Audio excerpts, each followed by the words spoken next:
Katang ito ang bibigay po natin magtatanong ay isang miyembro ng INC. Siya po ay narito upang ibigay ang kanyang katanungan, kapatid ni Enid, kapatid na Daniel. Ito na po siya. Kapatid, ako po si Beryl Aquino. Totoo po si Kristo po ay tao? Yun lang po may tatanong ko po. Mga kapatid na Virgilio, totoo ba na si Kristo'y tao? Malaking kasinungalingan niya ang kapatid. Meron ba naman tao na nandun na bago pa magkamundo? Ang tao kinuha sa alabok ng lupa, doon ginawa ang tao. 2:7 ng Henesis.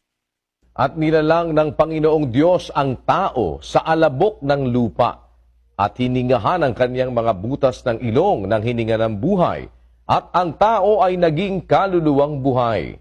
Saan ginawa ang tao? Sa alabok. Wala pang mundo, may Kristo na eh. 17:5-24, ulitin mo kapatid na Daniel. At ngayon, Ama, luwalhatiin mo ako sa iyo rin ng kaluwalhatiang aking tinamo sa iyo, bago ang sanglibutan ay naging gayon.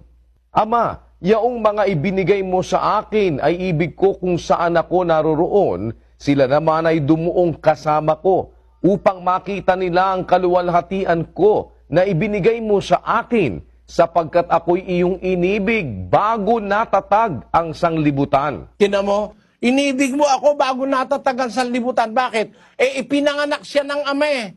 Bago pa niyari ng Diyos ang universo, ipinanganak ng Diyos ang anak. Basahin natin ang 1:4 ng Ebreo. Na naging lalong mabuti kaysa mga anghel, palibhasa'y nagmana ng lalong marilag na pangalan kaysa kanila, sapagkat kanino nga sa mga anghel sinabi niya kailanman, ikaw ay aking anak, ikaw ay aking ipinanganak ngayon. At muli, ako'y magiging kanyang ama, at siya'y magiging aking anak. Nagmana siya ng lalong mabuting pangalan kaysa mga anghel, sapagkat sinabi niya, kanino nga sa mga anghel sinabi niya kailanman, ikaw ay aking anak. Wala siyang anghel na pinagsabihan na ikaw ay aking anak. Ang pinagsabihan lang yon si Kristo. Ikaw ay aking anak, ikaw ay aking ipinanganak ngayon. Ako'y magiging kanyang ama at siya'y magiging aking anak. Kailan nangyari yan? Bago pa natatagan sanlibutan. Paano naging tao yan? Si Kristo raw, taong pinag-uusig ng mga Hudyo, pinatay, pinako sa krus. Ang hindi nila naintindihan, nagkatawan tao.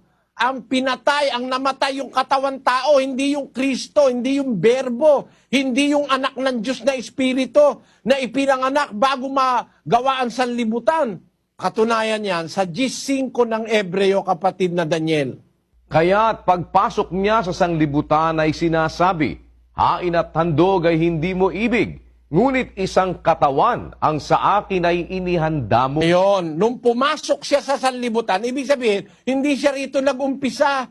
Hindi si Kristo rito nag-umpisa sa sanlibutan. Ang sabi ng Biblia, pagpasok niya sa sanlibutan, may pinanggalingan siya bago siya pumasok sa sanlibutan.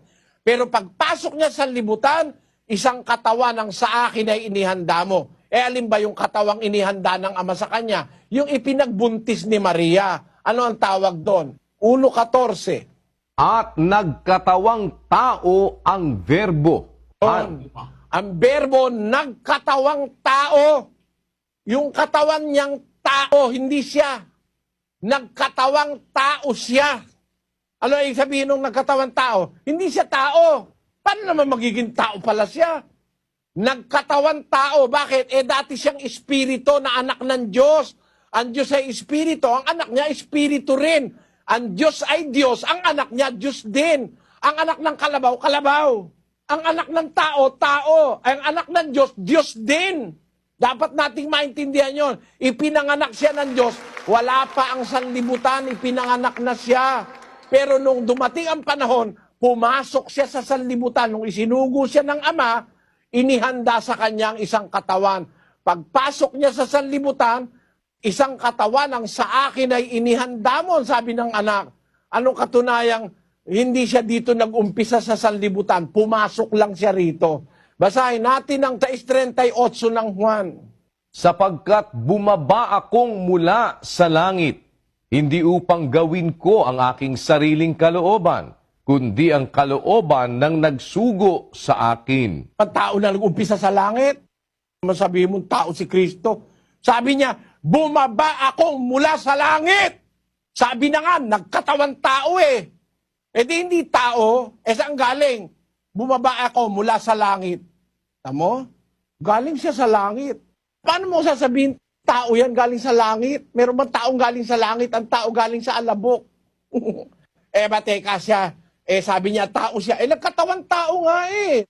Ngayon, sasabihin nila, si Kristo'y tao. Bakit? Kasi isa lang ang Diyos. Isa lang daw ang Diyos. Paano mong nabilang ang Diyos? Paano mo nabilang? Tinan mo, ang bilang ng Biblia, iba sa bilang mo eh. Sa 10:30 ng Juan. Ako at ang Ama ay iisa. Ang iisang Diyos, meron kasamang ama at anak. Hindi pinupwera mo yung anak eh. Sabi ni Kristo, ako at ang Ama, iisa. Bakit? 1:18 ng Juan. Walang taong nakakita kailanman sa Diyos ang bugtong na anak na nasa sinapupunan ng Ama. Siya ang nagpakilala sa Kanya. Saan nag-umpisa yung anak? Nasa sinapupunan ng Ama. Nasa sinapupunan ng Ama yung anak. Mula sa sinapupunan ng Ama, ipinanganak ng Ama. Yung pastor sa Pampanga nakadiskusyon ko, ibig mo ba ikang sabihin, ang Diyos ay nanganganak? Sabi ko, tutol ka. Meron ba ikang lalaking nanganganak para makapanganak? Babae kailangan. Bakit yung araw nagbunga sa likod mo? Bungang araw. Tingnan mo, nagbunga yung araw, napakalayo. Yung Diyos pa na makapangyarihan sa lahat, hindi makapanganak. Tingnan ninyo maling paniniwala na pagka nanganganak ay kailangan babae. May lalaking nanganganak. Basahin natin si Luz ang pruweba. Ayan, the biology of seahorses, reproduction. The male seahorse, rather than the female, becomes pregnant. This unusual mode of reproduction is the most extreme form of male parental care yet discovered, although it arises from a general bias towards maternal care among fishes. Yun lang palang seahorse. Yung seahorse pala, yung kabayong dagat na tinatawag, ang nabubuntis, yung lalaki, siya nanganganak. Ang Diyos ay nanganganak. Makapangyarihan sa lahat yun, pwede mong hindi manganak yun. Basahin natin ang awit, 94:9. Siyang lumikha ng pakinig, hindi ba siya makakarinig? Siyang lumikha ng mata, hindi ba siya makakakita? Kita mo, siyang lumikha ng pakinig, di ba pwedeng makarinig siya? Tinan mo yung tao, nung maintindihan niya yung principle ng pag-hearing, nakagawa siya ng hearing aid eh.